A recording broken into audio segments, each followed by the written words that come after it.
श्री राधे राधे। भक्तों,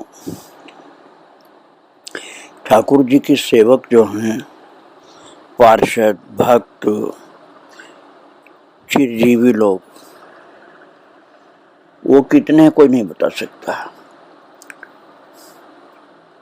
सप्तैते चिरजीवी ने तो बोल दिया गया कि 7 चिरजीवी हैं ये, लेकिन महाराज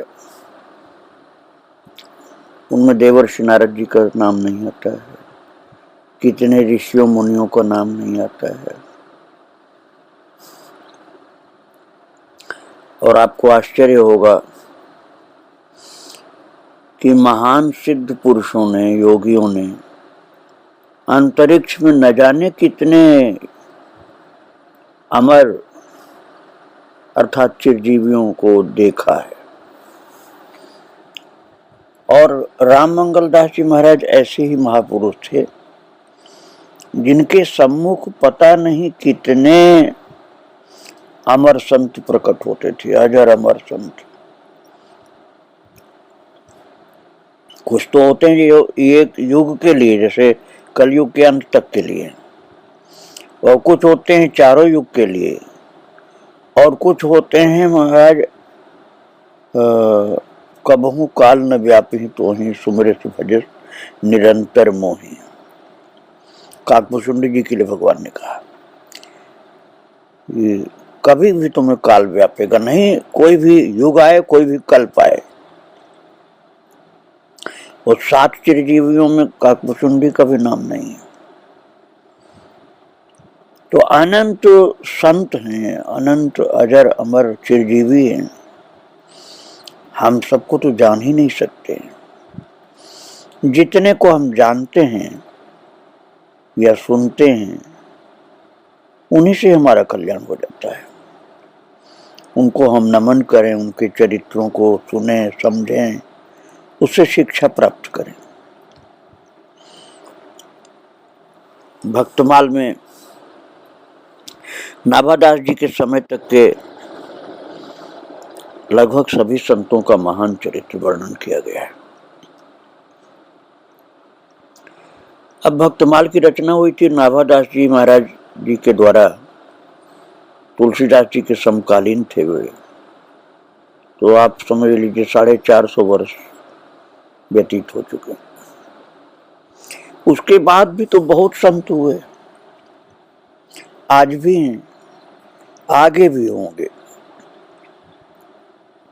उनका पूरा पूरा चरित्र कौन बता सकता है? कोई नहीं बता सकता है, कोई भी नहीं बता सकता। इतनी शक्ति किसी के पास नहीं। राम मंगल दास जी महाराज ऐसे सामर्थ्यवान महापुरुष थे जिनके सम्मुख संत लोग प्रकट होते थे, वो संत अजर अमर जिनके विषय में कोई जानता ही नहीं था, और वो प्रकट होकर दर्शन देकर अपने विषय में बताकर या उपदेश की बात सुनाकर चले जाया करते थे। 2 संत एक साथ आए, सफाई शाह और खैरियत शाह, और उन्होंने अपनी अपनी बात सुनाई। एक ने ये कहा कि भाव सब में मुख्य है, जो भाव की गहिले लता, भाव से सुमिरन करे प्रभु गोद में नित खेलता। यदि भाव से कोई सुमिरन करना शुरू करे तो प्रभु गोद में खेलने लग जाते हैं। दूसरे संत ने कहा भाव से भगवान मिलते, भाव से मुनि देवता, भाव सब में है शिरोमणि, भाव भव में खेवता। भाव से प्रकाश लय हो, भाव नाम का देवता, भाव से ही ध्यान होवे, भाव विधि गति छेवता। भाव से अनहद का सुख लो, भाव अमृत पेवता।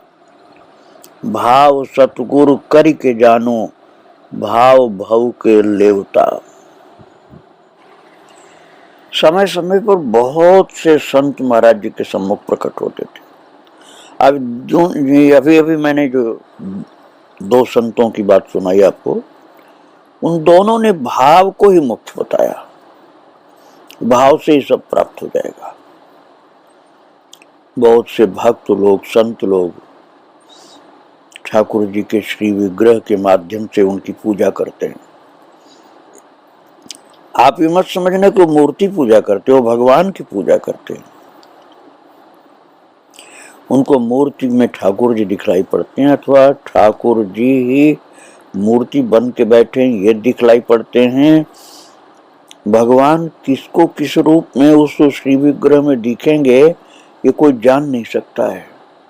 हंसते हुए, बोलते हुए, चलते हुए, उपदेश देते हुए, कल्याण करते हुए, कृपा करते हुए श्री विग्रह दिखलाई पड़ते हैं।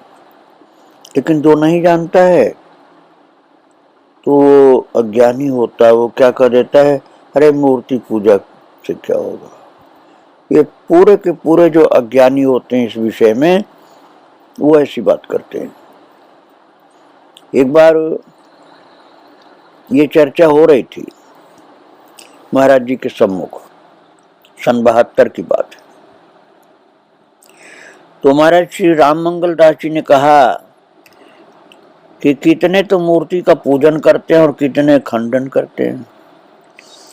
कितने तो ऐसे हुए, महाराज श्री राम मंगल दास जी कहते हैं कि कितने तो ऐसे हुए महान कि जो मूर्ति पूजा के माध्यम से भगवान की पूजा करके अजर अमर हो गए।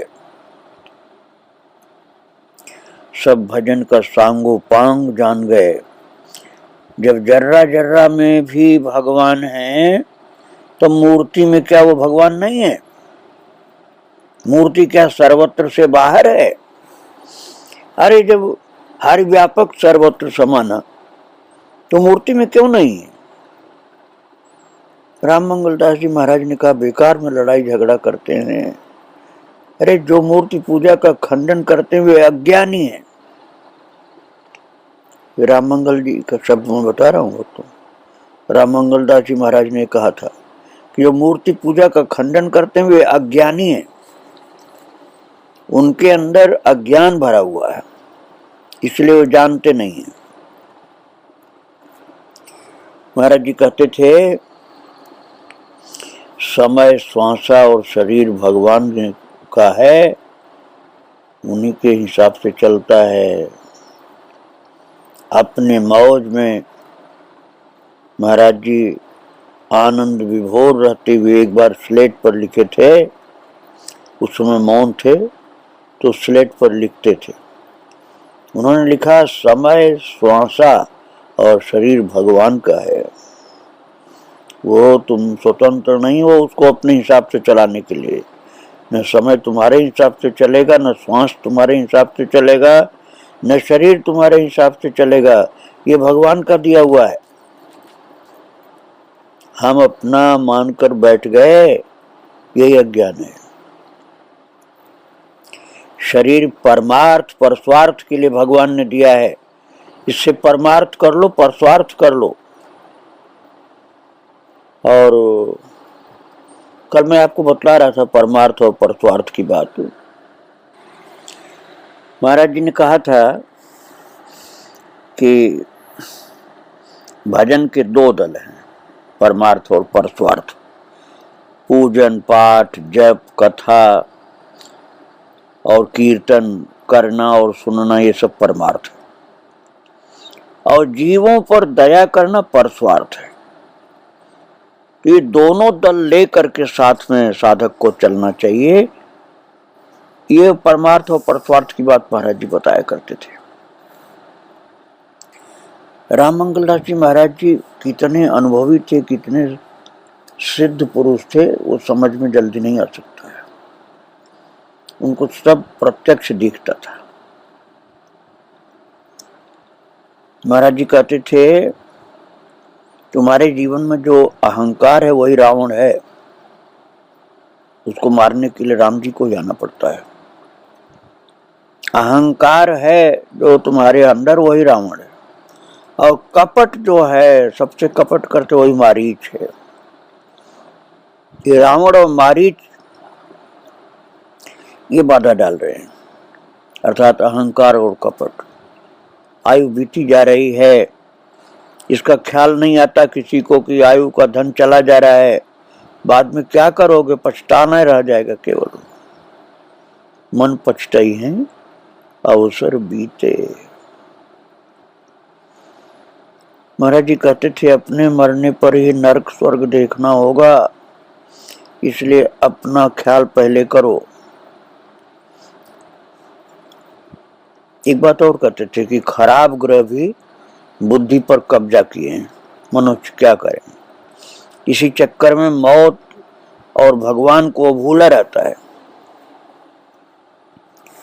मान अपमान संग लगा हुआ है। संसार में बद्ध प्राणी बस अपने मान सम्मान के ही भूखे रहते हैं और सारा जीवन खपा देते हैं अपना सम्मान पाने के लिए। अपमान न हो जाए, सम्मान मिले, इसी चक्कर में मनुष्य का पूरा जीवन व्यतीत हो जाता है। इसलिए संसार से पार होना कठिन हो जाता है उसको। महाराज जी कहते थे भगवान का नाम दीन दयालु है। जब हम दीन हो तब तो वे दयालु हों। वे दीन दयालु है ना, तो हम दीन बने तभी तो दयालु होंगे। दीन का मतलब हमारा अकड़ जो हो खत्म हो, हमारी अहंकार की वृत्ति हट करके दीनता की वृत्ति आवे। तो प्रभु दयालु पहले से बैठे हैं। और भाव होना चाहिए, विनम्रता, दीनता, निरहंकारिता होगी तभी भाव बहुत श्रेष्ठ उत्पन्न होता है। महाराज जी कहते थे संतों पर बड़ी कसनी पड़ी है।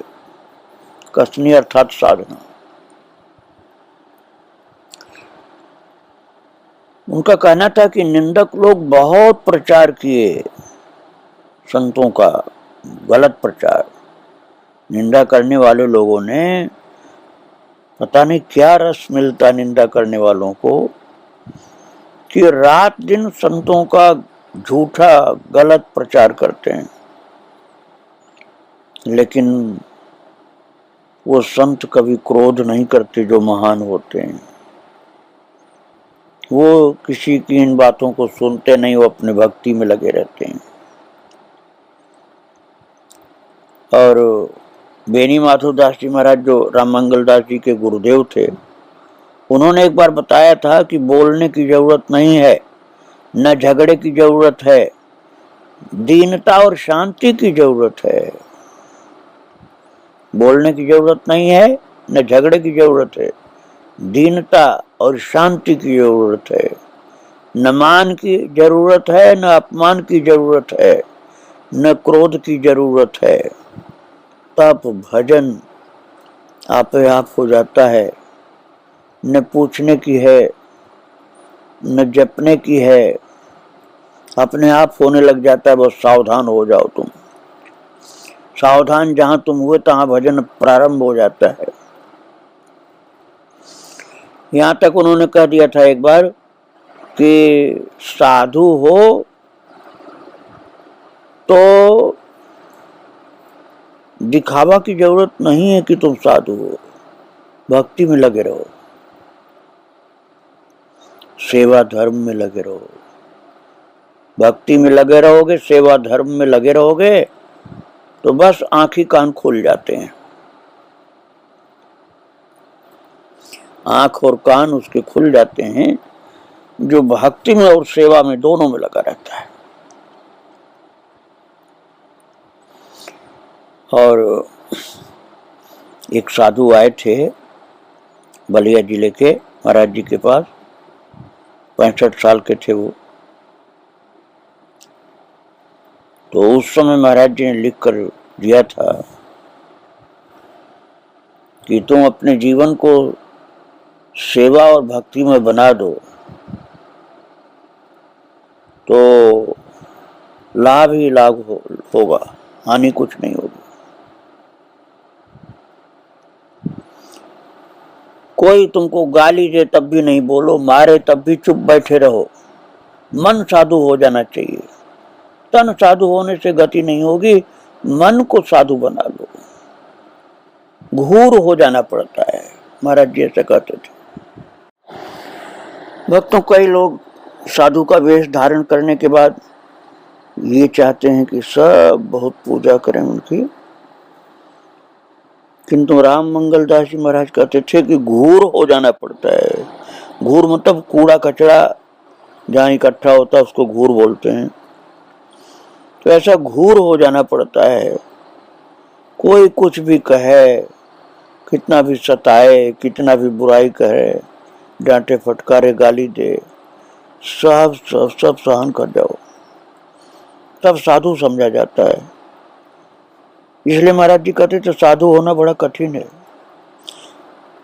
यहां तक बोलते थे कि लाखों में कोई एक साधु होता है, साधु उनकी परीक्षा होती है। वो कहते थे कि मारकर सड़क पर डाल दिए जाते हैं, जब होश होता है तब कहते थे कि हमें बीच सड़क से अलग एक बगल कर दो, कैसे बैलगाड़ी निकलेगी, कैसे पब्लिक निकलेगी, हम उठ नहीं सकते। ऐसे ऐसे संत हुए महाराज कि उनको दूसरों की सुविधा का, सुख का ध्यान रहता था। कोई उनको मार पीट गया है और वे चुपचाप पड़े, सहन करके तपस्या में जीवन व्यतीत कर दिया। दूसरों के सुख सुविधा का ध्यान दिया, अपने को तो सहन करना है। ऐसी बातें महाराज जी बताते थे। कोई पूछता था तो कहते थे कि इन मारने वाले लोगों से भगवान हमारी परीक्षा करवाते हैं कि तुम साधु बने हो तो कितना सहन कर सकते हो।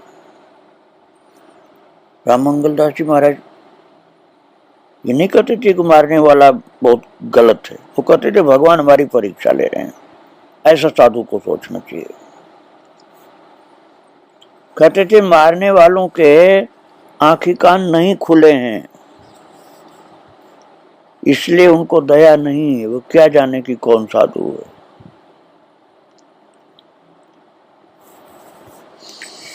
बोलते थे महाराज जी कि भला मानुष जो होता है अच्छे नक्षत्र में पैदा होता है, तुम चाहे कितनी बुराई उसके साथ करो वो भलाई ही करेगा। ऐसा मत समझना कि सतयुग में होते थे ऐसे लोग, अरे आज भी होते हैं भाई, लेकिन छांटना खोजना पड़ता है, जल्दी से मिलते नहीं। मिल जाते हैं तो उनके पवित्र जीवन से सबका कल्याण हो जाता है। उनका स्वभाव ही होता है कि चाहे उनकी कितनी बुराई करो, उनके लिए गलत व्यवहार करो, तब भी वो सबका भलाई करते हैं।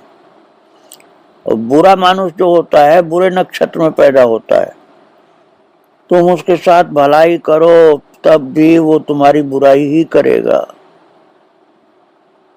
बोलते थे ये ज्योतिष के सार की बात है, ऐसा महाराज जी बोलते थे।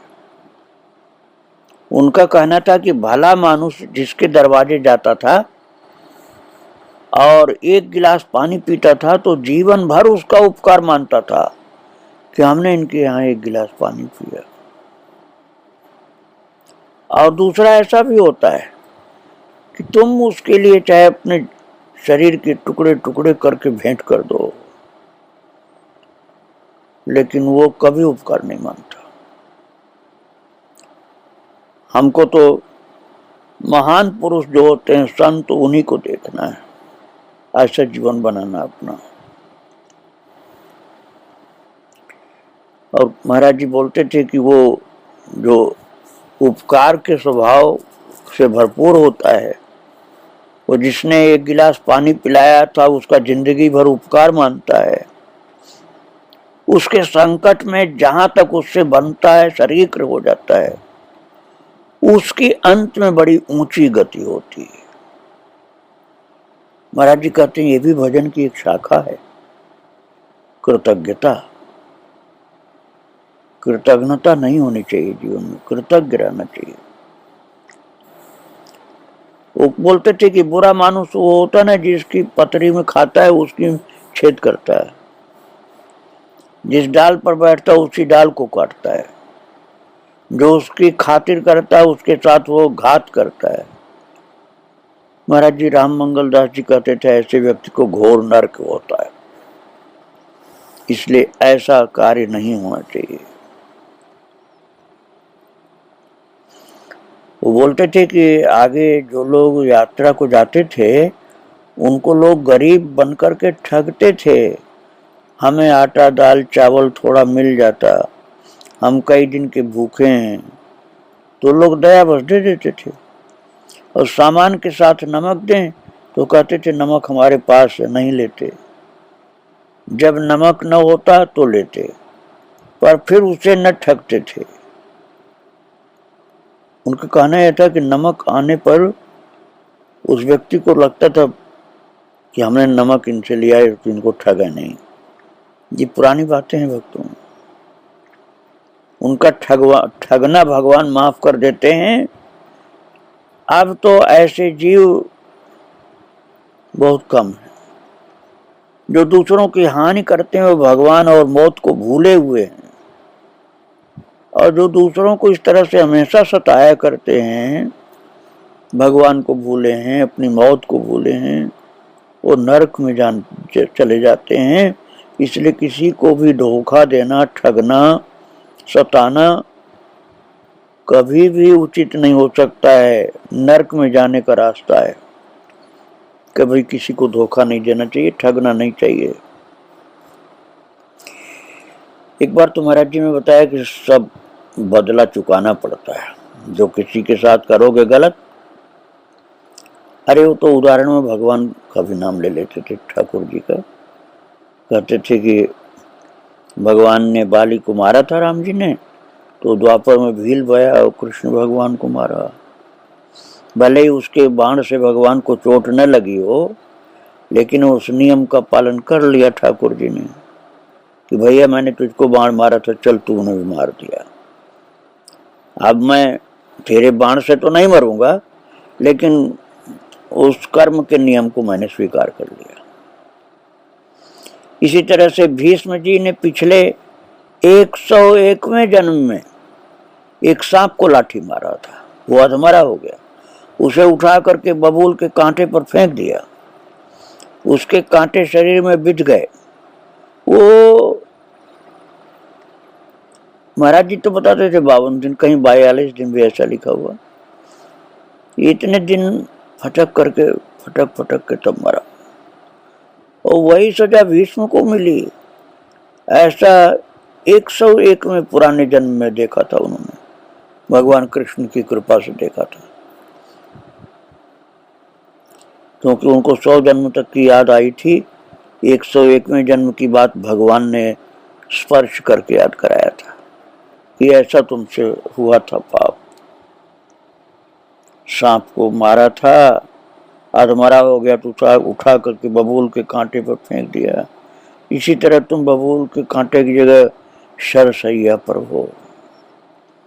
किंतु जब भगवान कृष्ण ने सम्मुख दर्शन दिया आखिरी टाइम तक, तो भीष्म का उद्धार हो गया। भक्त तो थे ही, गलती तो पिछले जन्म की थी, 101वें जन्म की पिछले, तो ऐसे गलती तो हम लोगों से भी पिछले जन्म में बहुत हुई, किंतु अब भजन में लग जाएं तो भगवान की कृपा से सब ठीक हो जाएगा।